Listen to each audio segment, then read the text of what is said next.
Welcome back, and we're joined by our special guest today, one of the co-founders of African Women in Europe. She's Wamboyi Njau. Welcome this morning. How are you doing? I'm very well. So, I mean, African Woman in Europe. I mean, the name pretty much speaks for itself. Exactly. More or less, but explain to us really and truly what that is. What's African Women in Europe? Right, African Women in Europe is a name that obviously we decided to use as our title because obviously we live in Europe and we are targeting the African woman in Europe. It started in 2008 and by myself and another lady, actually the founder was Joy Zenz, and I joined her around the same time. And basically what we do is just try and bring African women together so that they can empower one another, get to know one another, and really we were targeting more African women in very isolated parts of Europe so that they can get to know one another, so that, you know, just really for supporting one another. So that we did that over the website, and surprisingly so many women came along and joined the website and said, oh, I didn't realize you're just 5 minutes away from me in Germany. I didn't realize you're 5 minutes away from where I am in Norway or Sweden. Mm-hmm. So, and the network has grown because of that, because women, African women, they are very isolated in some parts. And the website gives them that platform to be able to meet and to really just get to know one another and empower one another. What's the name of the website? It's called African Women in Europe. So the website itself is www.africanwomenineurope.eu. Excellent. Okay. I absolutely love that. You know, that concept where you don't have to feel like you're alone. Yeah. You know, you feel like you can definitely Exactly. find other people that are of a similar background to you. You know, where can I ask you? Where was the first, should I say, branch started? Official, physical, where people can meet, or is it just online? No. Okay. What we did is after a year of women communicating, and we thought, you know, why can we try and get these women to meet? Mm-hmm. Okay. So we did, and our first event was in Madrid, in Spain. Wow. And myself and Joy were just there thinking, oh my goodness, are these women gonna come? You know, the arrangement of the hotel, and you know, are they going to get on? And we had 60 women turn up. We are in a hotel, introduce each other on Fridays. Most of them, they came on a Friday, Saturday, and they leave on a Sunday. So the Saturday is actually the main day.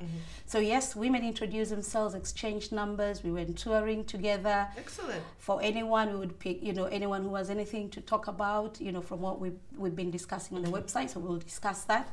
So that was very successful. And then we thought, hey, we can do this. These women want to meet, and these women want to do business together.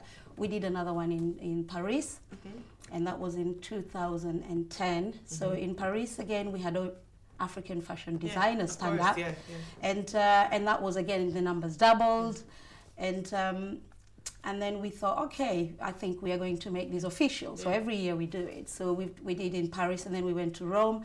Obviously, you've got the Vatican City there. African Women in Europe grew by numbers because people are registering. They want to join other African women in Europe to see the Vatican City. So we did Europe. And then we decided, wow, there's some amazing women in this website, and people don't even know about them. We're going to start a award ceremony. Oh, wow. So on the website, we started now looking at women who are really giving back in their community and really high achieving women who can come out and empower the rest of the women. And yes, we had our first Berlin African Women in Europe award ceremony in Berlin. And that was brilliant. We had the High Commissioner for Ghana came to that, officiated it, and we also had the South African Commercial Attaché. So we had a few diplomats who came to join us, and through that again we started getting even sponsorship because people could see the positive what was coming out of the event, and just partnership. Women were partnering in business. And then we've done another one now, and then we decided, okay, we'll do one in London. Oh, London was big. How many people came out? Well, I would say 400 women turned up. Yeah, Wow. so and that was at Holiday Inn Kensington Forum. That's pretty good. I mean, it all sounds very positive. What's been some of the challenges that you've had to overcome to get African Women in Europe? to where it is now? Do you know what the main challenge is really sponsorship, and I think you'll be amazed how much is involved and how much money goes out. So, because basically we would charge for just the conference hall, but then there's dinner. We've got to organize dinner. We've got to organize, and we need entertainment as well. We need the African fashion being exposed as well, so we'll have fashion designers coming in, and a lot of the challenges actually come from sponsorship, and that always has been our challenge. The other thing is just coordination of all these women and praying that they'll all come home, they'll come safely, and they'll go home safely. So we always pray about that it will just go fine. And so far for the 8 years we've been doing the events, touch wood. That's fantastic. It's been really good. You know, as when you were talking about, you know, just different people coming from all over Europe and things like that, obviously, you know, women are from many different walks of life, many different backgrounds, many different countries within Africa itself, because, you know, unfortunately, I know quite a lot of people, unfortunately, I don't know why, still in this day and age, we still think that, you know, Africa is one big country, which is not. It's a continent, you know, there are many other countries in it, many different languages. No, it's true, it's a fact, you know. It's mind-boggling, but it is a fact. It still amazes me. And exactly, it amazes me as well. However, you know, with the, should I say, the different cultural dynamics and the different languages, you know, how have the women been able to should I say, integrate? Exactly. That's been something on my mind. Are you talking about as an African woman living in Europe? Yes. And you know, being amongst each other. Yes. In the conference. Yes. Do you know that African women, the majority actually are English speakers?